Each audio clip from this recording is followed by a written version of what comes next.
भाई squid game season 2 आ चुकी है और अगर आप उसके डाई हार्ड फैन हो या फिर आप उसे देख चुके हो तो मैं आपको बताता हूँ कि असली सीन क्या है ये सीजन 2 का। इसे यूँ समझ लो, तुम किसी से प्यार करते हो और किसी तरह तुम एक दूसरे के साथ नहीं हो, और जब वो शख्स तुम्हारी जिंदगी में वापस आता है, तुम एक दूसरे को एक मौका देते हो, तब तुम्हें रियलाइज होता है कि ये वो शख्स नहीं है जिससे मैं प्यार किया करता था, ये कोई और है। पर ये तो वक्त ही बताएगा कि वो वापस आता है, वो वैसा होता है या नहीं। तो सीजन 2 का भी यही हाल है। जब हमने सीजन 1 को इतना प्यार किया था, इतना प्यार दिया, इतना प्यार लुटाया उन पे, तो कुछ साल बाद वो वापस आया हमारे पास सीजन 2 के रूप में। हमें ये रियलाइजेशन होता है कि भाई ये वो प्यार है ही नहीं जो हम किया करते थे इससे, ये हमारी जिंदगी में कुछ और बन के आया है, या बहुत ज्यादा अच्छा है, या इस प्यार के मैं लायक नहीं हूँ।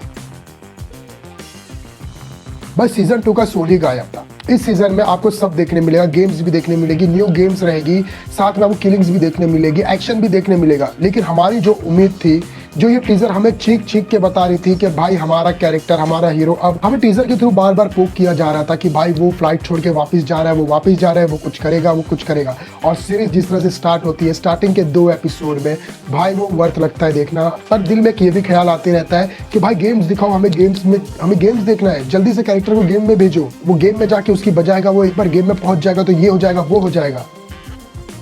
पर ये जज्बा स्टार्टिंग के 2 एपिसोड तक ही रहता है। जैसे हमारा हीरो गेम में पहुंचता है तब उसे रियलाइज होता है उसने जो चिप लगाया था, ट्रैकर लगाया था, वो एक कदम आगे चल रही है स्क्विड गेम वाले।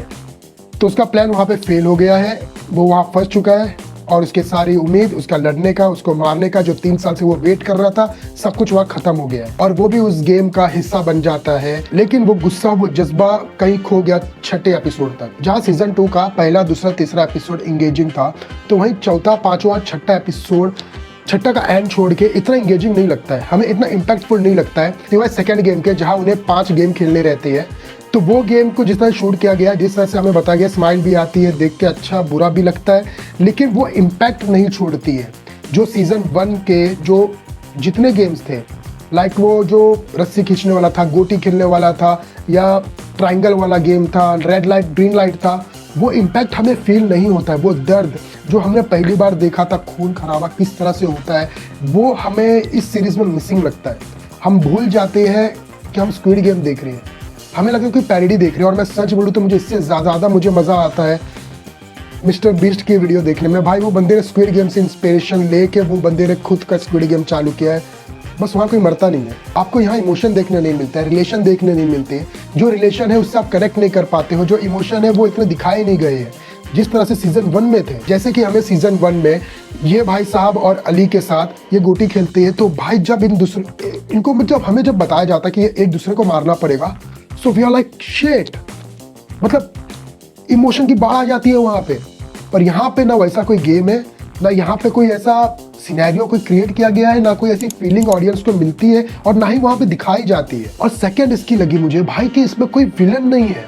जिस तरह ये भाई साहब सीजन 1 में आग मूत रखे थे, इन्होंने आग लगा दी थी। भाई ये बंदे को देख के मन करता था मुंह तोड़ दूं, मतलब एक गुस्सा आता था देख के, आगे हरामी अब ये उंगली करेगा कुछ। पर ऐसा कैरेक्टर ये थैनोस को दे रहे हैं, लेकिन ये भाई इतना कुछ बस नशे में झूम रहा है, मजे ले रहा है, that's it. But bad guys के नाम पे इन्होंने 2 बैड बॉयज को डाल दिया है जो अपने ही 3-4 लोगों की बजा रहे हैं। कुछ कैरेक्टर है जो हमें अच्छे लगते हैं, जो पॉजिटिव साइड में है। एक तो ये भाई साहब, दूसरे ये भाई साहब, तीसरे ये भाई साहब। तो गे कैरेक्टर बताया गया है, भाई ये बंदी ने दिल ले गया। जहाँ एपिसोड 1 या सेकेंड में शायद, जहाँ हमारा वो जो बंदा सबको मेट्रो में गेम खिलाता है, जब उसे मारा जाता है, भाई यार मतलब वहाँ पे फील होता है यार इसे नहीं मरना चाहिए था, ये अपना था।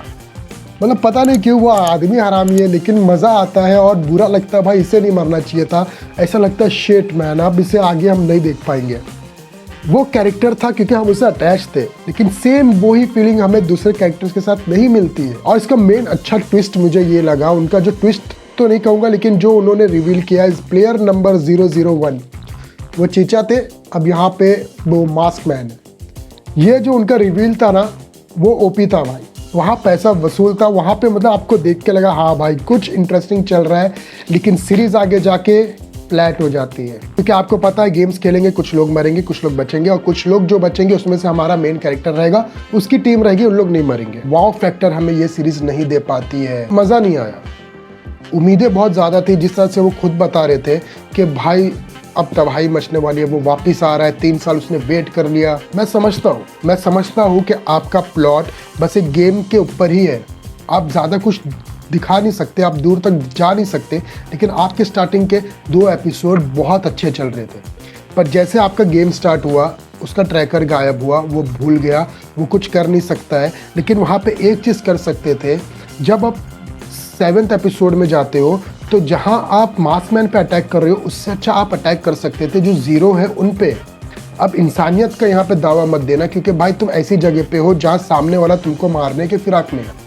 तुम बार बार बचे हो घर जाने से, क्योंकि उनके वजह से अगर तुमको देखो, ये पॉइंट एकदम सीधा साधा, वो मास्कमैन हज़ारों में है, मतलब बहुत सारे लोग हैं और तुम बस मुट्ठी भर हो। तुम अगर उनको मार देते, ज़ीरो वाले को, दूसरी टीम को, तो तुम्हारे पास अमाउंट आ जाता, तुम जीत जाते, तुम वोट करके घर जा सकते थे और फिर वापस आके अपनी प्लानिंग करके अपने गैंगस्टर के साथ तुम अटैक कर सकते थे वापस ढूंढ ढांड के। लेकिन तुमने चूज़ किया कि जाके हम मास्कमैन को मारेंगे, जो कि तुम्हारा बहुत बुरी तरह से फेल हो जाता है। पर मैं समझता हूँ अगर ये पाथ नहीं लेते तो शायद आपको सीज़न 3 का जो कंक्लूजन देना है वो नहीं मिलता। लेकिन जिस तरह से हमें सीज़न 2 का एंड मिला है, वो देख के ना कोई खुशी तो हुई नहीं, ना गम मिला। अब क्या बोलूँ, मैं कंफ्यूज हूँ, क्या बोलूँ। कि जहाँ तक मैं बोलूँ कि भाई देखो, अगर मुझे भी पता है कि जॉन विक मूवी में स्टोरी कुछ नहीं है, बस एक पॉइंट्स आएंगे, वो पॉइंट्स को एक वो बंदा क्रॉस करते रहेगा, लेकिन उसका एक्शन मुझे देखना है। तो मुझे पता है यहाँ गेम खेलने वाले हैं, लेकिन ये गेम के स्टेक्स बड़े होने चाहिए, किलिंग के स्टेक्स बड़े होने चाहिए। आप मास्कमैन का बैकग्राउंड भी दिखा रहे हो। अब मुझे ये पता है वो जो मास्कमैन है 011, वो बच्चे को पालेगी, क्योंकि बार बार कैमरा अब उसके डैड पे फोकस करे, वो डैड उसका मर चुका है, बाहर अगर वो जिंदा बचती है तो वो लड़की उसे पालेगी। और जिस तरह से मैं बोल रहा था कि जॉन विक भी अपने स्टेक्स बढ़ाती गई है अपने एक्शन को लेके, स्ट्रेंजर थिंग्स अपने स्टेक्स बढ़ाती गई है, हर सीज़न उनका एक के ऊपर एक रहता है। साथ में हम बात करें डार्क, नेटफ्लिक्स का जो माल है, डार्क भी अपने आप को स्टेज बढ़ाते गया है। वो मैं समझ सकता आपके रिसोर्सेज लिमिटेड है, पर जिस तरह से आप 2 एपिसोड में चल रहे थे उसी तरह आप चलते तो शायद कहानी कुछ और होती। मैं ये समझ रहा हूँ कि आप सीज़न 3 का सेटअप करना चाह रही है, तो भाई सेटअप देखो, जैसे मैंने कहा स्ट्रेंजर थिंग्स ने भी रखा है, डार्क ने भी किया है, जॉन विक ने भी किया है, लेकिन ये सीरीज बहुत ज़्यादा वीक थी। तो मैं फाइनल वर्डिक्ट यही देना चाहूँगा भाई, स्टेक्स लो थे, कैरेक्टर के साथ रिलेशन, कैरेक्टर डेवलपमेंट हुआ है, लेकिन ऑडियंस को कनेक्शन देने वाला नहीं। आई होप कि सीज़न 3 बैंगर हो। Thank you for watching my video. Review अच्छा लगा हो तो प्लीज़ लाइक करें, शेयर करें और सब्सक्राइब करें।